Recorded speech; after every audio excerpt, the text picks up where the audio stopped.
Pink and green have me thinking of spring. Hi, I'm Andy and this is True Blue Quilts, a place to enjoy, experiment, and excel as you quilt.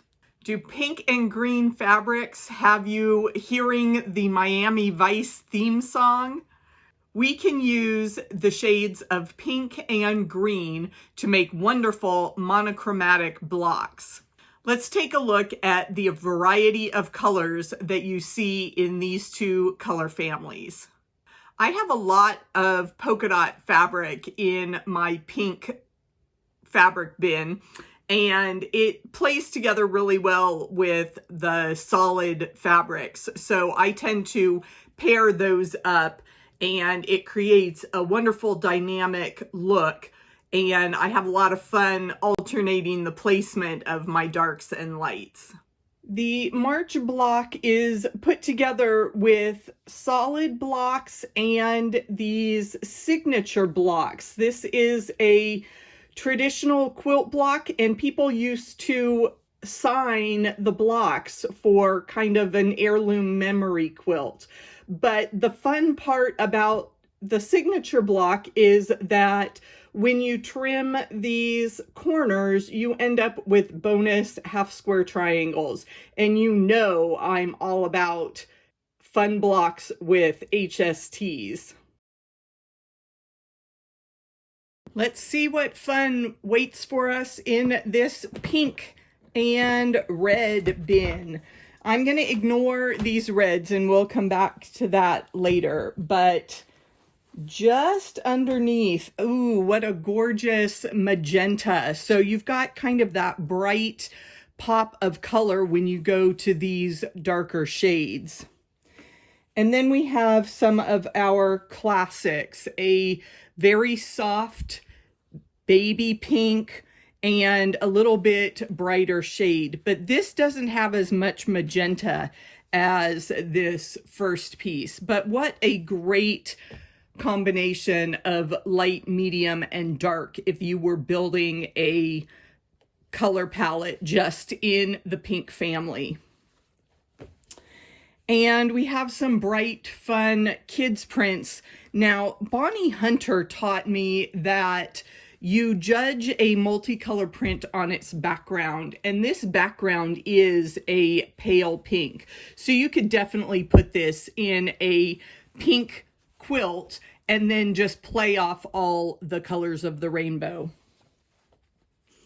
And here we have some nice classic florals that combine, again, those three shades that I was talking about originally with that bright magenta could pair well with those flowers, the soft baby pink that you see in some of those sections of the fabric, and then of course the nice bright medium shade of pink.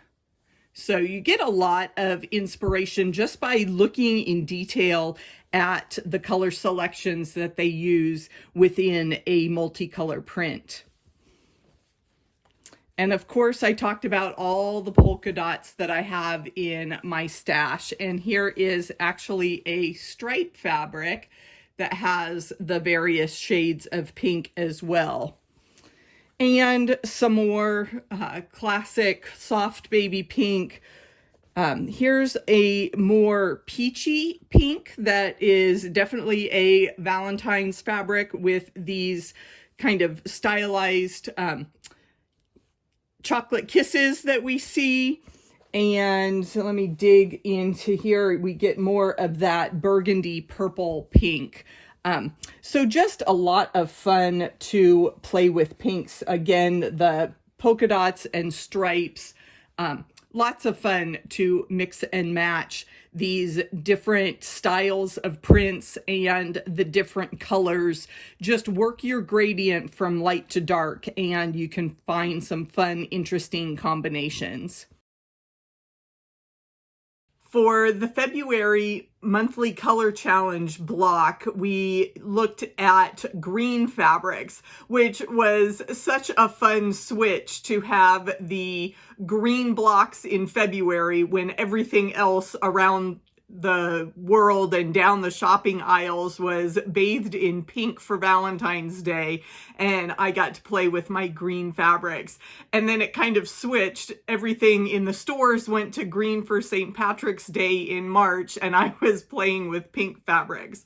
But the March block had us playing with strip sets, and those are a lot of fun to put together in this kind of basket weave pattern. Looking at the 2 blocks I made in February, you can see the wide range of greens that are available. For the smaller block, I went with the traditional grassy green, that bright, fresh green color. And I paired it with a really soft shade. This nice soft yellow green is almost a celery green. And I had a similar shade that I used in the bigger block. That yellow tone, I love these pattern batiks that have that mottled look. So you have some areas that are a little brighter and then some that fade out to that yellow. And then for the darkest green, I went with that dark pine forest green to set that off. That almost looks a little black, but it is a nice dark green. So you really have a lot of fun playing with the full spectrum of light to dark within one color family. We are sewing strip sets for our block of the month, and the first seam is pretty basic. Just match up the edges of your fabrics and sew. And when you have multiple units, you can chain piece. So I'm going to start my next unit right away. And then there can be some distortion in your strip sets. So people like to alternate which end goes through the machine first.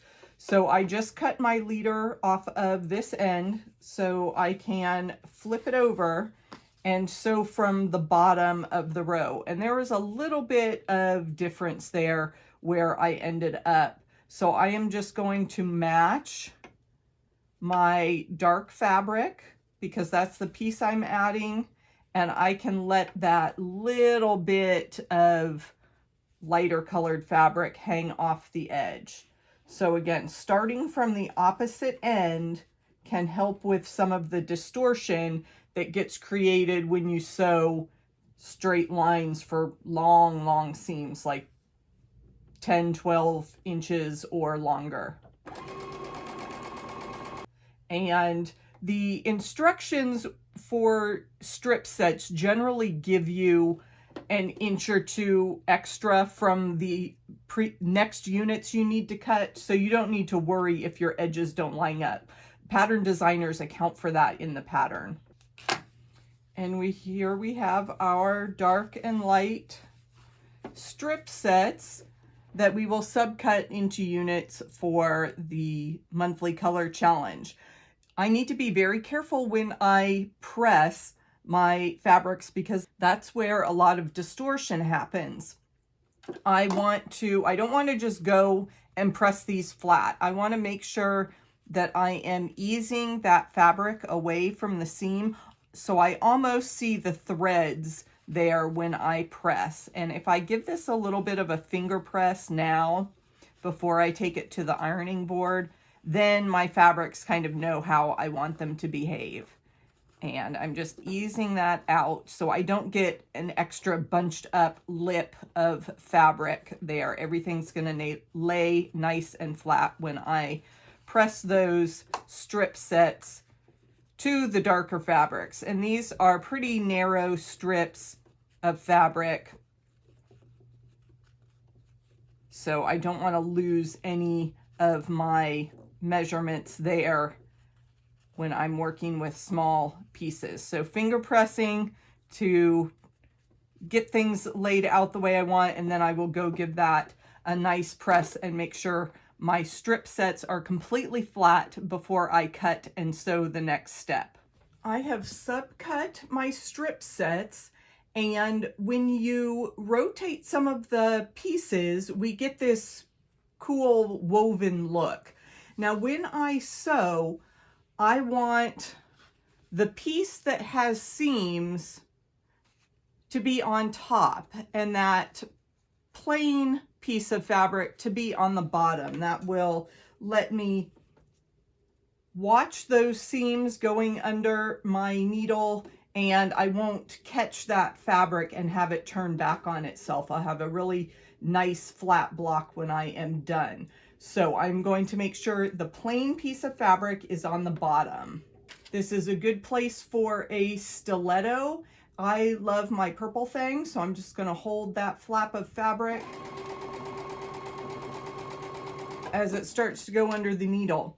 Now, usually when I pick up the next row, I would place this middle piece and turn it over onto the other piece. But then you can see that my plain piece of fabric is on the top. So I want to flip that unit over as I go under the needle and sew those pieces together. So I'm just getting my edges lined up there, get my purple thing in place to sew that seam. And if you are a beginner quilter and are not used to using a stiletto, go ahead and pin those fabrics in place so things don't shift, and you'll have an easier time. Once you get more comfortable manipulating your fabric and using your sewing machine, you can slowly get rid of pins as your comfort allows. Bring in some pins because I want to match those seam intersections. So I also want to think about where the plain piece of fabric is. If I put this piece on top and pin on this side, I am looking at plain pieces of fabric on two sides. I actually want to flip that over so those plain pieces are on the bottom. So I will do that before I pin, and then I'm just nesting those seams and making sure my pin stays right on that stitching lines. And sometimes you have to do it once or twice, 2 or 3 times to get that pin lined up exactly where you want it on those stitches. And with these skinny pieces of fabric, you've got lots of seams and fabric flaps meeting together.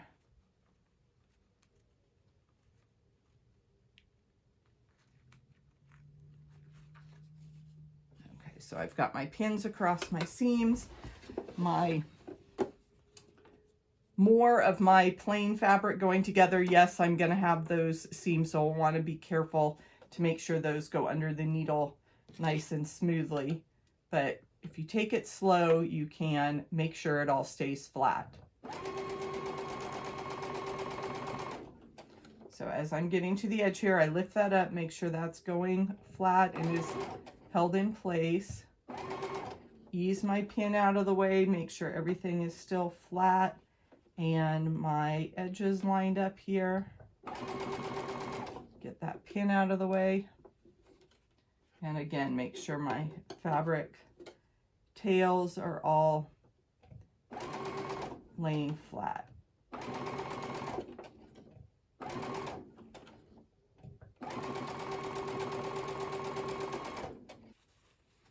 And then I will turn that around so that the larger areas with no seams are on the bottom, and then I can bring the last row on top and pin it in place before I sew. And there we have the woven block for February 2022 monthly color challenge. Are you interested in joining us and making the blocks for the monthly color challenge in 2022?